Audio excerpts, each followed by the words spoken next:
पैसे की बर्बादी और समय की बर्बादी हो रही है और इससे कोई फायदा समाज को हो नहीं रहा है। बेफिजूल खर्ची है और इससे किसी को कोई फायदा नहीं, सभी को नुकसान है। तो ये जो ये गलत होड़ हो गई है उसके प्रति ये सजग करने के लिए एक पत्रक, उससे सबका फायदा होगा और जो गरीब लोग हैं उनका तो बहुत बड़ा फायदा है। और अगर मुझे मौका मिलेगा, आप मुझे इनवाइट करोगे तो मैं भी आऊँगा शादी।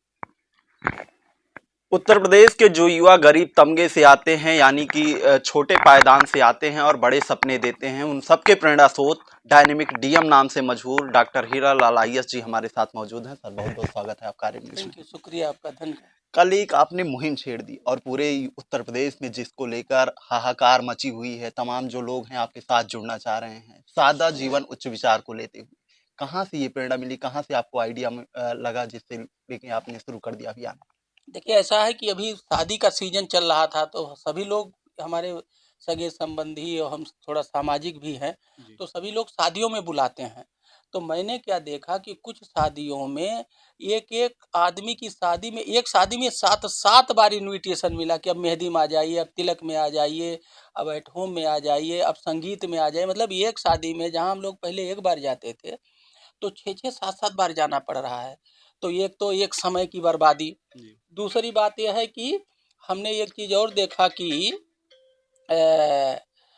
उसमें जो एक ही फंक्शन में जो पूरी शादी निपट जाती है, वैसे 7 फंक्शन हो रहे हैं, तो इसमें पैसे की बर्बादी और समय की बर्बादी हो रही है और इससे कोई फायदा समाज को हो नहीं रहा है। एक तरह से ये रुपये फिजूल खर्ची है और इससे किसी को कोई फायदा नहीं, सभी को नुकसान है।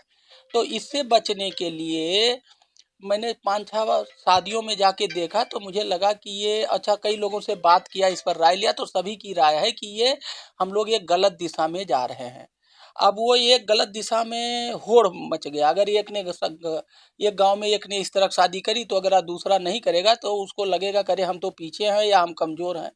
तो एक जो ये गलत होड़ हो गई है उसके प्रति ये सजग करने के लिए एक पत्रक बना है, एक पेजर है कि भाई ये ऐसे होता। क्योंकि जब हमारी शादी हुई थी, हमारे पुराने जमाने में एक फंक्शन होता था, बड़े सादगी से होता था, कम पैसे में होता था। तो हमने इसमें यही कहा है कि आपका जितना बजट है, मान लीजिए आपका 10 लाख का बजट है शादी का, तो 5 लाख रुपया आप लड़का या लड़की के नाम फिक्स कर दीजिए, उसे हर महीने उसे कुछ इनकम होता रहेगा और 5 लाख में सिंपल शादी करिए, सादा शादी करिए। अभी किसी ने मुझे कमेंट लिखा है कि सादा सबका दादा, तो सादा जीवन उच्च विचार के साथ सिंपल शादी करिए और अगर मुझे मौका मिलेगा, आप मुझे इनवाइट करोगे तो मैं भी आऊँगा शादी में, जिससे कि लोगों का मनोबल बढ़े। तो ये कोई बहुत नया और बहुत अजूबा काम नहीं है, ये सबके मन में है और सब ये चाहते हैं कि फिजूल खर्ची रुके। इसी तरह से एक नया ट्रेंड आया है डेस्टिनेशन शादी का। मेरे एक रिलेटिव हैं, वो अमेरिका में रहते हैं, तो वो डेस्टिनेशन शादी करने गए जयपुर में, हमें भी जाना पड़ा। तो वो सब जो ये फिजूल खर्ची और ये जो हम गलत दिशा में शादी को ले जा रहे हैं, उससे हम सभी को बचना चाहिए।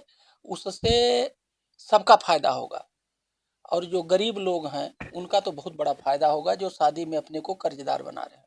वर्तमान समय में तमाम ऐसे पिता हैं जो अपनी बेटियों की शादी करने के लिए सक्षम नहीं होते हैं, उनके जीवन में किस तरह से प्रभाव पड़ने वाला है इस मुहिम के जरिए? देखिए, समाज में अच्छे लोग और बुरे लोग, सब लोग, बहुत सारे ऐसे भी लोग हैं जो बिना दहेज के भी शादी कर रहे हैं।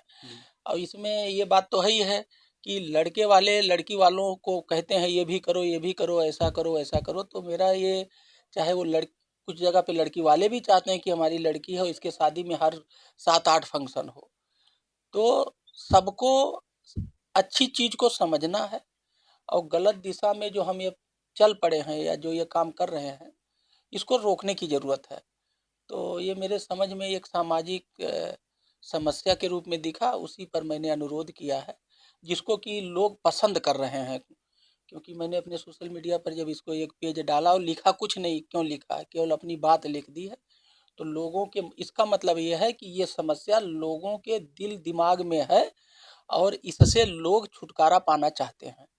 तो जब छुटकारा पाना चाहते हैं तो इसे चर्चा होगी, बात होगी, लोगों को जागरूक करेंगे, समझाएंगे, बताएंगे तो समस्या खत्म होगी। अ, दहेज प्रथा एक बहुत बड़ी समस्या रही है हमारे समाज की। इस मुहिम से क्या लगता है दहेज प्रथा पर भी काफ़ी हद तक अंकुश लगाया जा सकेगा? देखिए, जब कोई चीज़ किसी शादी की समस्या से ही दहेज प्रथा भी जुड़ा हुआ है। जी। जब इसमें कमी आएगी तो नेचुरल है कि इसका जो एक साइड इफ़ेक्ट जिसको स्पिल ओवर कहते हैं, उस पर भी प्रभाव पड़ेगा, पॉजिटिव प्रभाव पड़ेगा, दहेज प्रथा को भी रोकने में कामयाबी मिलेगी, ऐसा मेरा मानना है। डॉक्टर हीरालाल आईएएस विशेष सचिव सिंचाई एवं जल संसाधन पद पर रहते हुए इतने गंभीर पद पर आप रह रहे हैं, इतनी व्यस्तताएं आपकी हैं, उसके बावजूद इस मुहिम को अंतिम जन तक पहुंचाना कितना संभव है आपके लिए? आज के डेट में कोई भी काम करना बहुत आसान है और किसी विचारधारा को आम जनता तक पहुंचाना बहुत, क्योंकि सोशल मीडिया है, ठीक है?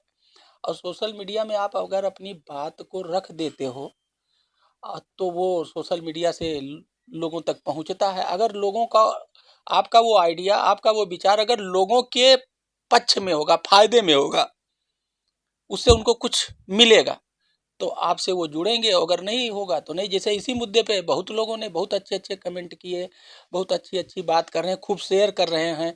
हमने तो केवल अपने एक सोशल मीडिया पे डाला, लोग हजारों सोशल मीडिया वाले इसे क्या कर रहे हैं, शेयर कर रहे हैं। इसका मतलब कि आम जनता चाहती है कि फिजूल खर्ची रुके, और इस फिजूल खर्ची के चक्कर में जो कर्जदार हो रहे हैं, फिर परेशान हो रहे हैं, वो परेशानी रुके, लोग कर्जदार ना हो।